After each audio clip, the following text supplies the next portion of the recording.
بادۂ توحید کے متوالوں، شمع رسالت کے پروانوں، میرے بزرگوں، دوستوں، عزیز بچوں، السلام علیکم ورحمۃ اللہ وبرکاتہ۔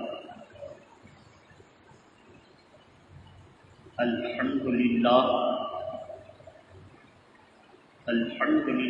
نحمده ونستعینه ونستغفره ونؤمن به ونتوکل علیہ ونعوذ باللہ من شرور انفسنا ومن سیئات اعمالنا، من یهده اللہ فلا مضل له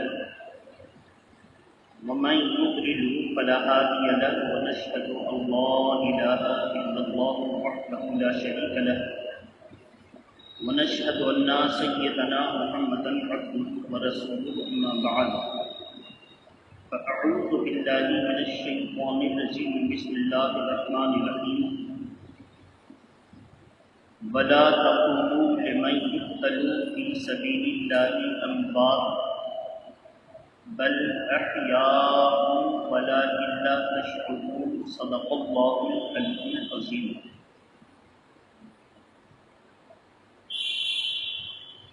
دور حیات آئے گا قاتل قضا کے بعد، میری ابتدا ہوگی تیری انتہا کے بعد۔ قتل حسین اصل میں مرگ یزید ہے، اسلام زندہ ہوتا ہے ہر کربلا کے بعد۔ اور امام حسین نے میدان کربلا سے جو پیغام دیا، اس کا خلاصہ کسی نے شعر میں نچوڑ کے یوں پیش کیا کہ روئے وہ جو قائل ہیں ممات شہداء کے، روئیں وہ جو قائل ہیں ممات شہداء کے، ہم زندہ جاوید کا ماتم نہیں کرتے۔ یعنی ایک مسلمان شہید حقیقی، شہید فقہی، امام عالی مقام امام حسین کی شہادت کو موت سے تعبیر کرتا ہے۔ ہم ان میں سے نہیں ہیں جو لوگ شہیدوں کو مردہ جانتے ہیں، ہم ان میں سے ہیں جو شہیدوں کو مردہ کہنے کی بات تو بہت بڑی ہے، مردہ کو مان تک نہیں کرتے، اور وہ شہیدوں کو زندہ سمجھتے ہیں قرآن کے فیصلے کے مطابق۔ پھر کوئی کہتا ہے کہ امام حسین اور ان کے بابا علی، ان کے نانا امام الانبیاء جب اپنا اور اپنے نواسے اور اپنے بیٹے کا دفاع نہ کر سکے تو ایسی صورت میں جب وہ اپنے نواسے کو نہ بچا سکے تو اوروں کو کیا بچا سکیں گے؟ تو اس کا جواب یہ ہے کہ امام حسین بچنے کے لیے گئے ہی نہیں تھے، امام حسین بچانے کے لیے گئے تھے۔ اگر امام حسین بچنے کے لیے جاتے تو بچنے کی بہت ساری صورتیں موجود تھیں، لیکن ہر صورت کو امام حسین نے ٹھکرا دیا اور کہا کہ مجھے اپنا بچاؤ نہیں کرنا ہے، اپنے نانا کے دین کو بچانا ہے۔ اب دیکھیں وہ کیسے، محبت کے ساتھ درود شریف پڑھیں، اللہم صلی علی سیدنا شفینا حبیبنا مولانا محمد ماذ الجود بالکرم وآلہ وصحبہ وبارک وسلم، صلاۃ و سلام علیک یا رسول اللہ صلی اللہ علیہ وسلم۔ امام حسین رضی اللہ تعالی عنہ 5 شعبان المعظم 4 ہجری کو مدینہ شریف میں پیدا ہوئے۔ مدینہ شریف میں جب پیدا ہوئے تو ام الفضل بنت الحارث زوجہ حضرت عباس ابن عبد المطلب حضور صلی اللہ تعالی علیہ وسلم کی بارگاہ میں آئیں، ابھی پیدا نہیں ہوئے ہیں۔ انہوں نے اپنا خواب بیان کیا کہ یا رسول اللہ، میں نے ایسا خوفناک دہشت کر دینے والا خواب دیکھا ہے کہ اگر بیان کروں تو ڈرتی ہوں۔ اللہ کے پیارے نبی نے ارشاد فرمایا بیان کرو۔ حاصل کلام انہوں نے جب بیان کیا تو یہ بیان کیا کہ یا رسول اللہ میں نے دیکھا ہے کہ آپ کے جسم کے گوشت کا ایک ٹکڑا کٹا آپ کے جسم مبارک سے جدا ہوا اور میری گود میں آ گیا۔ اے اللہ کے پیارے رسول، یہ نہیں معلوم کہ کاٹنے والا کون اور کیوں کٹا اور کیوں جدا ہوا۔ اللہ کے پیارے نبی مسکرا کر ارشاد فرماتے ہیں، بات کو بہت لمبی کی جا سکتی ہے، الفاظ کو کم کر کے یہ بیان کریں۔ اللہ کے پیارے نبی نے ارشاد فرمایا، چچی جان آپ کو مبارک ہو کہ فاطمہ کے یہاں بیٹا پیدا ہوگا۔ اب جب اللہ کے پیارے نبی نے فائنل کہہ دیا کہ بیٹا پیدا ہوگا تو وہابیوں اور دیوبندیوں جیسی ذہن رکھنے والوں کے دل میں مروڑ پیدا ہو، پیچیش ہو گئی، اور فوراً ان کے ذہن میں قرآن کی آیت یاد آ گئی اور وہ پڑھنے لگے زور زور سے، جو میں نے سنا ہے نیٹ کے ذریعے، اور وہ زور زور سے یہ پڑھنے لگے کہ اللہ تبارک تعالیٰ نے 12 نمبر 21 سورہ لقمان کی آیت کریمہ نمبر 24 یعنی سورہ لقمان کی آخری آیت، اللہ تعالیٰ ارشاد فرماتا ہے وَيَعْلَمُ مَا فِي الْأَرْحَامِ وَمَا تَسْقُطُ مِنْ وَرَقَةٍ إِلَّا يَعْلَمُهَا وغیرہ وغیرہ، یعنی درخت میں کتنے پتے ہیں اللہ جانتا ہے، کس کے پیٹ میں کیا ہے اللہ جانتا ہے، کون کہاں مرے گا، بِأَيِّ أَرْضٍ تَمُوتُ اللہ جانتا ہے۔ الغرض کہ جب یہ سارے علوم اللہ کو معلوم ہے تو نبی کو کیسے معلوم ہو گیا؟ تو اس پر اعتراض کیا سب سے پہلے عبداللہ ابن ابی نے میرے نبی کے علم پر، اور عبداللہ ابن ابی اعتراض کرتے ہوئے یہ کہا کہ یہ علوم اللہ کا خاصہ ہیں، اللہ کے علاوہ کوئی نہیں جانتا، تو محمد کیسے جاننے لگے؟ اللہ کے پیارے نبی کی بارگاہ میں یہ اعتراض رفتہ رفتہ پہنچا۔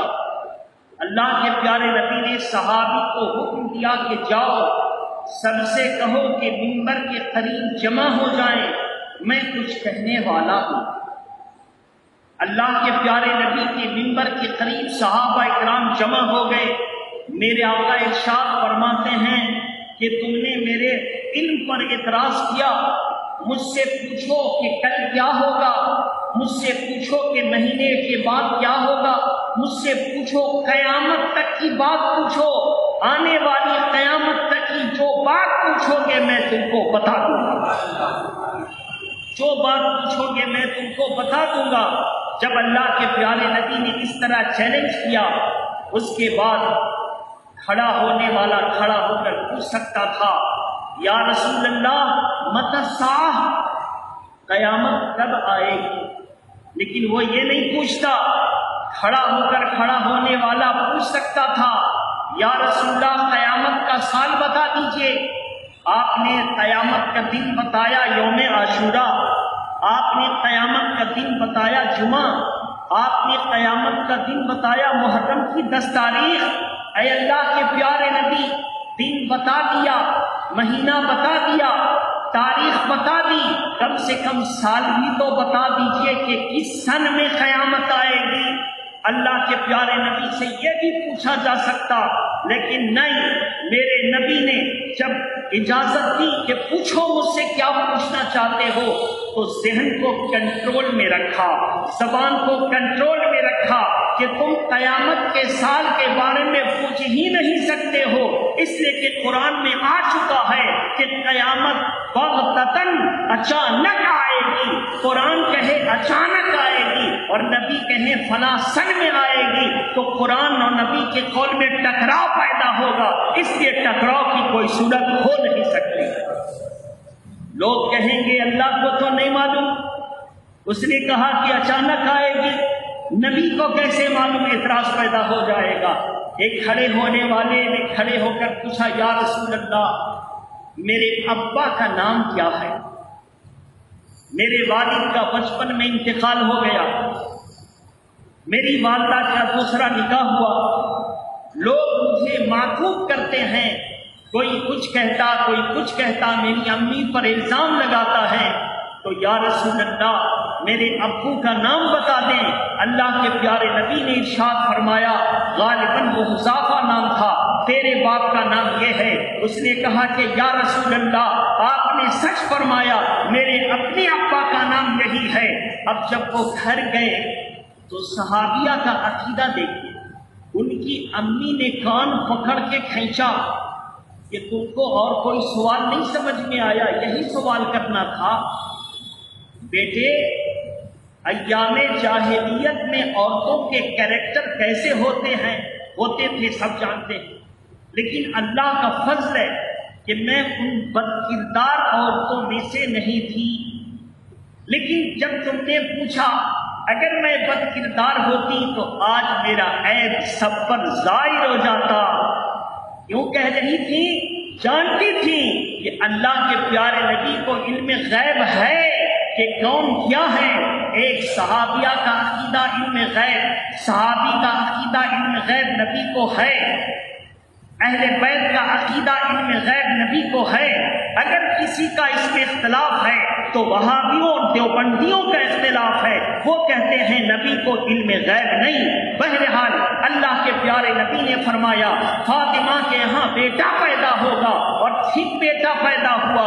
اللہ کے پیارے نبی صلی اللہ تعالی علیہ وسلم بنفس نفیس اپنے نواسی کو دیکھنے کے لیے فاطمہ کے کاشانے پر پہنچے تو دیکھا جبریل ابھی تشریف لا رہے، 1.25 لاکھ کم و بیش فرشتے بھی موجود ہیں۔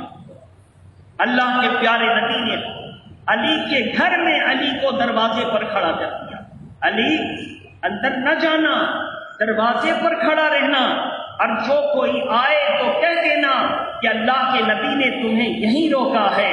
اب وہ میرے آقا اندر چلے گئے، سیدہ فاطمہ بیٹھی تھی، فوراً کھڑی ہو گئیں، اپنے والد کے قریب آئیں، والد کے ہاتھ کو چوما، والد نے فاطمہ کے ماتھے کو چوما اور چوم کر کے مبارکباد دیا۔ کہا بیٹی عجیب کمرے میں محسوس کر رہی ہو؟ کہا ابا حضور جب سے یہ پیدا ہوئے ہیں عجیب و غریب میں کمرے میں محسوس کرتی ہوں، کبھی دیکھتی ہوں کہ ادھر کچھ چمکا، کبھی دیکھتی ہوں اس گوشے میں کچھ چمکا۔ اللہ کے پیارے نبی فرماتے ہیں بیٹی یہ وہ بیٹا ہے جس کی پیدائش پر آسمان کے فرشتے اس کی زیارت کو تشریف لائے ہوئے ہیں اور ہمیں مبارکباد دے رہے۔ اب میرے آقا اپنی بیٹی کو مبارکباد دے کر کے جب دروازے پر تشریف لائے تب تک ابو بکر آ چکے، تب تک عمر آ چکے، تب تک عثمان آ چکے، تب تک دیگر صحابہ آ چکے۔ اللہ کے پیارے نبی کو دیکھ کر سب کھڑے ہو گئے، کھڑے ہو کر کہا الصلاۃ والسلام۔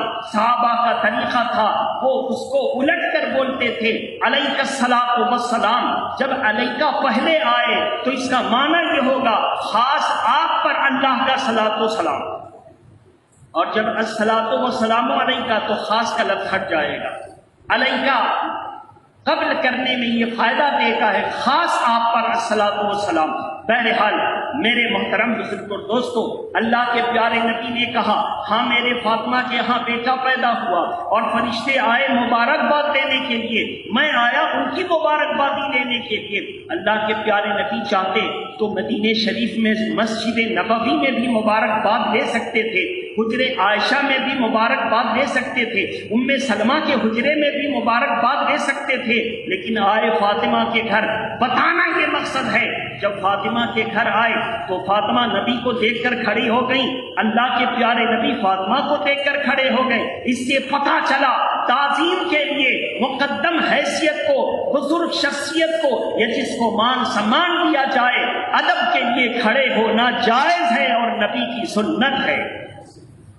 اللہ کے پیارے نبی مبارکباد دے کر باہر آئے، صحابہ اکرام بیٹھے تھے، صحابہ اکرام نبی کو دیکھ کر کھڑے ہو گئے۔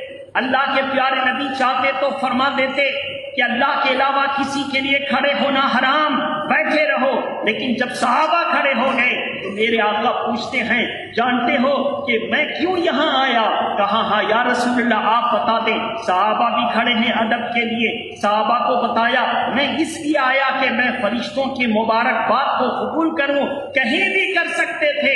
فاطمہ کے گھر جانے کا مقصد یہ تھا کہ دنیا کو بتایا جا سکے کہ صحابہ کرام نبی کا جب دیدار ہوتا تھا تو کھڑے ہو جایا کرتے تھے۔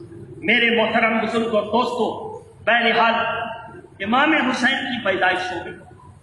ام الفضل اپنی گود میں لا کر حضور کے حجرے میں دیتی ہیں۔ حضور نے اپنے لخت جگر کو پیار کیا، اپنی بیٹی کے بیٹے کو پیار کیا، اور پیار کر ہی رہے تھے۔ ایک روایت میں کہ 7ویں دن کے اندر یہ واقعہ ہوا، اور ایک روایت میں 6 مہینے کے اندر، دونوں کو سامنے رکھے۔ حضور اپنے نواسے کو پیار کر رہے تھے کہ اچانک آنکھوں سے آنسو جاری ہو گئے، اور حضور پیشانی کو نہیں چومتے، رخسار کو نہیں چومتے، گلے کو چومتے ہیں، حلقوم کو چومتے۔ سیدہ فاطمہ کی نظر پڑی، عرض کرتی ہیں کہ ابا حضور اب تک آپ بچوں کو پیار کرتے تھے تو پیشانی کو چومتے تھے، ماتھے کو چومتے تھے، بڑے شفقت سے ایسا کرتے، میرے آقا آپ گردن کو چومتے ہیں، آپ حلقوم کو چومتے ہیں۔ اللہ کے پیارے نبی کی آنکھ سے آنسو جاری ہے، لیکن آہو بکا چیخو پکار نہیں، بس آنکھ سے آنسو جاری ہے۔ اللہ کے نبی فرماتے ہیں کہ ابھی ابھی جبریل آئے اور اسرافیل آئے، اور انہوں نے مجھے میرے بچے کے تعلق سے بشارت بھی عطا فرمائی، مبارکباد بھی دی، اور ساتھ میں ان کی شہادت کا وقت بھی بتایا اور شہادت کی جگہ بھی بتائی۔ اگر تم چاہو تو میں تمہیں ان کے مشہد اور مقتل کی مٹی دکھا سکتا ہوں۔ اتنے میں حضرت جبریل نے امام حسین کے مشہد کی مٹی پیش کی۔ اللہ کے پیارے نبی نے فرمایا یہ وہ مٹی ہے جہاں پہ میرا حسین شہید ہوگا۔ اب مسئلہ پیدا ہوا کہ اس مٹی کو کس کو سونپا جائے، کس کے سپرد کیا جائے۔ عائشہ بھی وہیں پر موجود ہیں، بیوی ہیں۔ حضور کی زوجہ کی صورت میں حضرت سودا وہیں پر موجود ہے، بیوی ہیں۔ حضور کی زوجہ بیوی کی صورت میں حضرت ماریہ بھی وہیں موجود ہیں، حضرت حفصہ بھی وہیں موجود ہیں، حضرت زینب بنت حجش بھی وہیں موجود ہیں، بیویاں موجود ہیں۔ لیکن اللہ کے پیارے نبی نے ام حبیبہ کو نہیں دیا، بلکہ مٹی دیا تو ام سلمہ کو دیا۔ اے ام سلمہ، یہ مٹی تم کسی شیشی میں محفوظ رکھ لو، جس دن میرا حسین نینوا کی سرزمین پر قتل ہو جائے گا، شہید ہو جائے گا، اس دن یہ مٹی خون بن جائے گی، سمجھ لینا کہ میرا حسین شہید ہو چکا ہے۔ اب مسئلہ بھی یہاں یہ پیدا ہوا کہ اللہ کے پیارے نبی چاہتے تو حضرت سودا کو دے دیتے، وہ بھی بیوی تھی، یہ مٹی رکھ لو، جس دن یہ مٹی خون بن جائے گی سمجھ لینا میرا حسین شہید ہوگا۔ حضرت سلمہ کو کیوں دیا؟ آپ جواب دیکھیں کتنا پیارا۔ میرے آقا غیب جانتے ہیں کہ اگر سودا کو مٹی دی گئی تو سودا سلمہ سے پہلے انتقال کر جائے گی، امام حسین سے قبل۔ حضرت حبیبہ ام حبیبہ امام حسین سے قبل انتقال کریں گی۔ ام سلمہ کو دیا کہ میری بیویوں میں اگر باقی رہے گی تو ام سلمہ باقی رہے گی، اور وہ امام حسین شہید ہوں گے، اور ام سلمہ مٹی دیکھے گی بھی اور دکھائے گی بھی۔ اس سے پتا چلا کون کب مرے گا اور کہاں مرے گا۔ میرے آقا کو اللہ کی عطا سے یہ سب معلوم ہے، اور جس کو معلوم ہوتا ہے اسی کو کہتے ہیں کہ غیب کی خبر والا ہے۔ اب یہ دیکھیں، ہم اپنے پیارے آقا کو کیا کہتے ہیں؟ جو اللہ نے نام دیا اسی نام سے پکارتے ہیں، نبی، یا نبی اللہ۔ اور نبی کا معنی ہوتا ہے غیب کی خبریں بتانے والا۔ نبی کا معنی نبا فعل ماضی اس کا بنے گا، نبی کا معنی اس میں فاعل ہے، یہ غیب کی خبریں دینے والا، غیب کی خبریں بتانے والا۔ اب ہم اس کو قرآن کی آیت کریمہ پڑھ کے مضبوط کر دیں تاکہ آپ کے مجمع میں کوئی وہابی اور دیوبندی لیکن کچھ بولتا نہیں کہ اس کا کاروبار چوپٹ ہوگا، کوئی بولتا نہیں کہ کانٹریکٹری کرتا ہے اس کی کانٹریکٹری ماری جائے گی، اور سنی مسلمان کبھی توجہ نہیں دیتا، وہابی کام بھی دیتا ہے، کانٹریکٹر بھی بناتا ہے تو وہابیوں کو بناتا، مگر سنیوں میں ہم دیکھتے ہیں کہ وہ وہابیوں کو اپنا کانٹریکٹر بنا کر کے اپنے مال کا پورا نفع گستاخ رسول کو دے دیتا ہے۔ اس لیے آپ کوئی چیز خریدیے اور کسی چیز کی ذمہ داری دیجیے تو سنی صحیح العقیدہ کو دیجیے، وہابی اور بد عقیدہ کو مت دیجیے کہ آپ کی گاڑھی رقم کو اللہ اس کے رسول کی گستاخی کرنے والوں پر خرچ کرے گا۔ میرے محترم بزرگ اور دوستو، اب قرآن سے اس کو مضبوط کریں۔ پارہ نمبر 30 سورہ تکویر، یعنی جب آپ پڑھیں گے اذا الشمس کوورت وَإِذَا النُّجُومُ انكَدَرَتْ، اسی کی آیت کریمہ ہے وَمَا هُوَ عَلَى الْغَيْبِ بِضَنِينٍ، سورہ تکویر پارہ نمبر 30۔ اللہ ارشاد فرماتا ہے وَمَا هُوَ عَلَى الْغَيْبِ، یہ تمہارے صاحب اللہ کے نبی غیب کی بات بتانے میں بخیل نہیں ہیں۔ ایک ہوتا ہے کہ بتایا اور ایک ہوتا اتنا بتایا کہ مخالف نہیں کیا۔ قرآن کہتا ہے کہ بخیل نہیں ہے، اس سے پتہ چلا میرے نبی کو اللہ نے غیب کا خزانہ عطا فرمایا ہے، اور جتنا چاہتے ہیں بتا دیتے ہیں، جتنا چاہتے ہیں بتا دیتے ہیں۔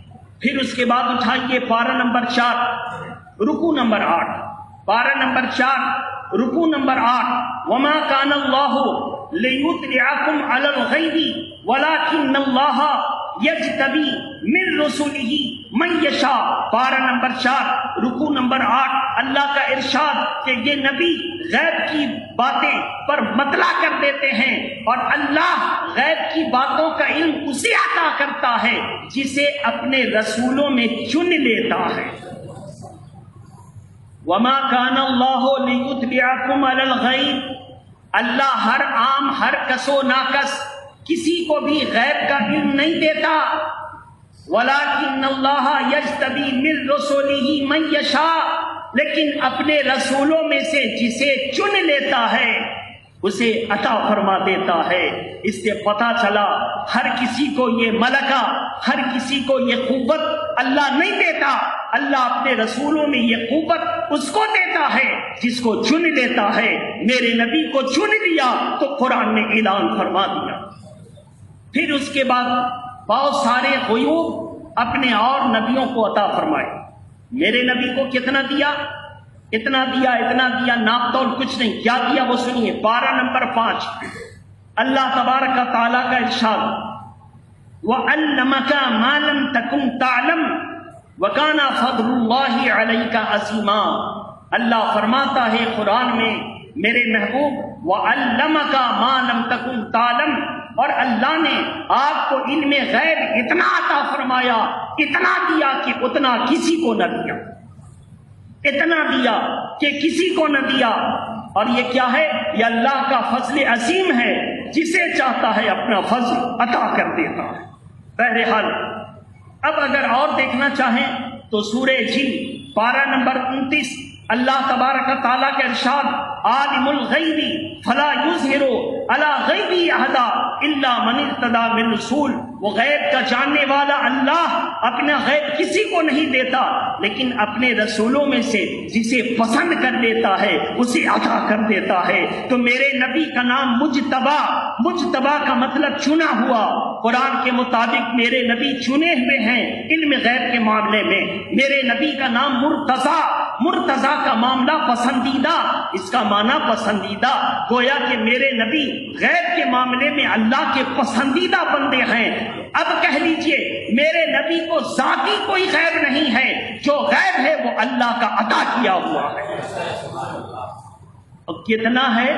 ہاں، بہت ساری حدیثوں کو پڑھنے کے بعد یہ پتہ چلے گا کہ حضور نے ارشاد فرمایا کہ مجھے کل کا علم نہیں ہے، غیب کی باتیں مجھے نہیں معلوم۔ یہ کب؟ ابتدائے اسلام میں، جب قرآن مکمل نہیں ہوا تھا۔ لیکن جب قرآن مکمل ہو گیا تو قرآن نے ارشاد فرما دیا ساری کائنات کے جتنے علوم ہیں اللہ نے وہ سب قرآن میں رکھ دیے، اور لوح محفوظ کا پورا علم بھی۔ تو گویا کہ قرآن میں جو علم ہے وہ لوح محفوظ کا بھی پورا علم ہے، اور اللہ نے اپنی طرف سے بھی اس میں علوم عطا فرمائے، اور وہ قرآن سب پر نہیں اتارا، قرآن اتارا تو صرف محمد الرسول اللہ پر اتارا۔ تو جن پر قرآن اترے وہی نہ سمجھیں، یہ کیسے ہو سکتا ہے؟ اب قرآن اترا حضور پر، قرآن نے اعلان کر کے کیا کہا؟ الرحمن علم القرآن خلق الانسان، رحمان انسانیت کی جان محمد الرسول اللہ کو قرآن کا علم عطا فرمایا۔ اور قرآن کہتا الذین یؤمنون بالغیب، سارے علوم اللہ نے قرآن مجید میں عطا فرمائے۔ جب سارے علوم قرآن مجید میں عطا فرمائے، وہ قرآن کا علم میرے نبی کو عطا فرمایا، تو سارے علوم نبی کو عطا فرما دیے۔ اس آیت کریمہ کو جوڑنے سے بھی معلوم ہوا کہ قرآن میں سارے علوم، جب تک قرآن مکمل نہیں ہوا تھا اللہ کے پیارے نبی کسی معاملے میں کہتے تھے مجھے اختیار نہیں ہے، میں کسی نفع نقصان کا مالک نہیں، لیکن جب پورا قرآن نازل ہوا، قرآن کی سب سے پہلی سورہ سورہ علق، اقرا بسم ربک الذی خلق، اور قرآن میں مکمل آخری مرتبہ جو نازل ہوئی وہ سورہ نصر، اذا جاء نصر اللہ۔ کوئی آپ سے پوچھے کہ قرآن کی سب سے پہلی سورہ جو نازل ہوئی حضور پر، آپ کہیں اقرا بسم یعنی سورہ علق۔ کوئی آپ سے پوچھے آخری مرتبہ میں جو سب سے آخر میں سورہ نازل ہوئی، آپ کہتے ہیں سورہ نصر، اذا جاء نصر اللہ والفتح، یہ سب سے آخری۔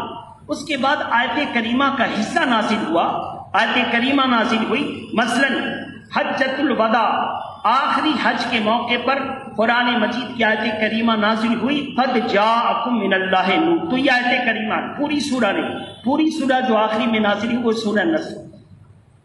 آپ پوری سورہ کو پڑھیں، سورہ کو پڑھنے کے بعد پتہ چلے گا کہ جب قرآن مکمل ہوا میرے نبی کے علوم مکمل ہو گئے، اور جب علوم مکمل ہو گئے تو اب اس میں سارے علوم آ گئے۔ اس سے ثابت ہوا کہ جب تک قرآن نازل نہ ہوا تھا حضور کسی بات میں کہہ دیتے کہ مجھے نہیں معلوم، اور جب قرآن نازل ہوا ممبر پر تشریف لائے اور اعلان فرما دیا اللہ نے مجھ کو سارے علوم عطا فرمائے، مجھ سے پوچھو جو پوچھنا چاہتے ہو میں تم کو بتا دوں گا۔ اب مسئلہ یہاں پر ایک آخری رہ گیا کہ حضور نے جب اپنے حسین کو نہ بچایا تو ہماری کیا مدد کریں؟ حسین کی مدد نہ کر سکے، اس کا جواب اللہ تبارک تعالیٰ نے قرآن مجید میں ارشاد فرمایا کہ اللہ انما ولیکم اللہ ورسولہ والذین آمنوا، اللہ مددگار، رسول اللہ مددگار، مومن مددگار۔ جب اللہ مددگار ہے تو بہت سے نبی قتل ہوئے، اب یہی کوئی اعتراض کرے کہ رسول اللہ اپنے حسین کو نہ بچا سکے تو ہماری کیا مدد کریں گے؟ تو اس کا جواب ہوگا اللہ نے قرآن میں وعدہ کیا کہ ہم رسولوں کے مددگار، نبیوں کے مددگار۔ جب اپنے نبی کو یہودیوں کے ہاتھوں قتل ہونے سے اللہ نہ بچا سکا تو اور کون کیسے بچا سکے گا؟ تو جو اعتراض نبی پر کر رہا تھا وہی اعتراض اللہ پر ہو گیا۔ تو اس کا جواب یہ ہے اعتراض مت کرو، میرے حسین جان بچانے کے لیے نہیں گئے تھے، میرے حسین جان دے کر اسلام بچانے کے لیے گئے۔ اگر جان بچانے کے لیے جاتے تو بہت سارے راستے کھلے تھے۔ مثلا عبید اللہ ابن زیاد پکار کر کے کہتا تھا حسین یزید کی بیعت کر لو، اس کی حکومت کو تسلیم کر لو، اس کے اقتدار کو مان لو، جب تم اس کے اقتدار کو مان لو گے تو تمہارے بارے میں کوئی فیصلہ کیا جا سکتا ہے۔ امام حسین نے کہا نہیں، میں اس کے اقتدار کو ماننے کے لیے تیار نہیں، اس لیے کہ وہ ظالم ہے، شراب کے نشے میں مخمور رہتا ہے، بندروں کو نچاتا ہے، بھیڑیوں کو نچاتا ہے، مرغوں کی لڑائی کا مقابلہ کرواتا ہے، نماز کو ترک کرتا ہے، ظلم کرتا ہے، دو بہنوں کا ایک ساتھ ایک ہی آدمی سے نکاح کروا دیتا ہے، قرآن کے خلاف قدم نکالتا ہے۔ جو قرآن کے خلاف کرے میں اس کو اقتدار نہیں سونپ سکتا، میں جان دے سکتا ہوں لیکن قرآن پر آنچ آنے کی ہمت نہ ہو سکے۔ اس لیے امام حسین جان بچانے کے لیے نہیں گئے تھے، امام حسین اسلام بچانے کے لیے گئے تھے۔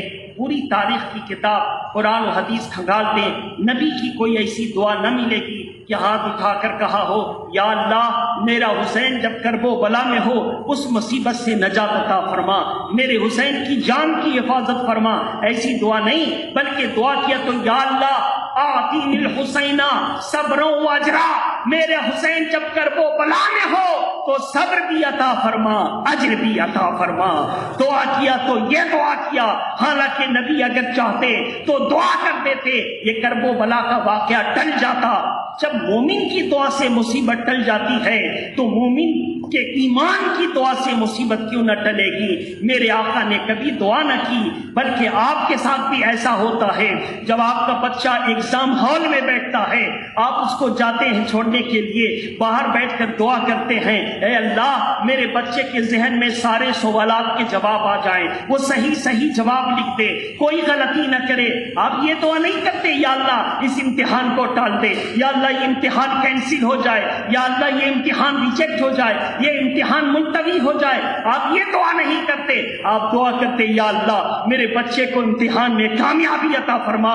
اس مثال سے اب آپ پر واضح ہو گئی کہ جس طرح آپ چاہتے ہیں امتحان بھی ہو اور نتیجہ بھی اچھا ملے، میرے نبی نے چاہا حسین پر امتحان بھی ہو اور انعام بھی بڑا ملے، اس لیے یہ چاہنا فطرت ہے۔ میرے آقا نے جان بچانے کی بات نہیں کی، حسین سے وعدہ دیا تو ایمان بچانے کا وعدہ ہے۔ اللہ تبارک تعالی ہماری اور آپ کی حاضری کو قبول فرما لے۔ انشاءاللہ تعالی بزم غوث و خواجہ ورزا کی طرف سے اتوار کے دن بعد نماز ظہر جشن امام حسین کا اہتمام کیا گیا ہے، جس میں ذکر شہدائے کرب و بلا ہوگا۔ آپ سے یقین ہے کہ آپ تشریف لائیں گے، لیکن لاک ڈاؤن اور دیگر معاملوں کا خیال کرتے ہوئے جو اس کے قوانین ہیں اس ضابطے پر عمل کرتے ہوئے اللہ تعالی ہماری اور آپ کی حاضری کو قبول فرمائے۔ وآخر دعوانا ان الحمدللہ رب العالمین۔ السلام علیکم۔ کھڑے ہو جائیں، صفوں کو درست کر دیں، پھر اطمینان سے